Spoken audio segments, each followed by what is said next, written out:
Falakata super speciality হাসপাতাল থেকে সাপ উদ্ধারের ঘটনায় ব্যাপক চাঞ্চল্য ছড়িয়ে পড়ে হাসপাতাল চত্বরে। কালো রঙের একটি সাপ দেখতে পেয়ে চিকিৎসক, নার্স সহ অন্যান্য স্বাস্থ্যকর্মীদের মধ্যে আতঙ্ক ছড়িয়ে পড়ে।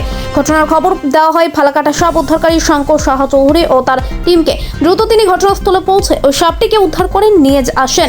সাপ উদ্ধারকারী শঙ্কর সাহা চৌধুরী বলেন, উদ্ধার হওয়া সাপটি একটি দাঁড়ার সাপ, তবে বাচ্চা। প্রায় 4 ফুট লম্বা সাপটি উদ্ধার করে আমরা জঙ্গলে ছেড়ে দিয়ে এসেছি। এটা হচ্ছে র্যাশনেক্স।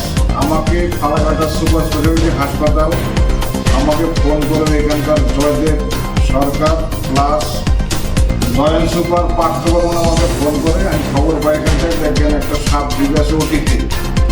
তা আমি তৈরি করি খবর পেয়ে আমি শঙ্কর সাহা চৌধুরী ফালাকাটা ব্যবহার করি, আমার সাথে আছে মানব সরকার, দুজনে আমরা রেস্কিউ করি। ঠিক আছে, এটা উদ্ধার করে আমি এখান থেকে মুরগির পাশে একটা রুমের ভিতরে ছিল একটা দাঁড়ার সাপ, র্যাশনেক্স। এরা সাধারণত ইঁদুর খায়, এই সাপগুলা এরা ইঁদুর খায়। নির্বিষ সাপ, এর কোনো বিষ নাই, যদিও সাপটা নির্বিষ, কিন্তু মানুষ সাপ দেখে আতঙ্ক। সেই হিসাবে বলছি এরা নির্বিষ, প্রচণ্ড কামড়ায়। এটা খুব দেখা নিতে দ মানে দিচ্ছে না, এইভাবে ঠিক আছে। এদেরকে মারবেন না, সাপেরা না ছিল আমরা বাস করতে পারতাম না।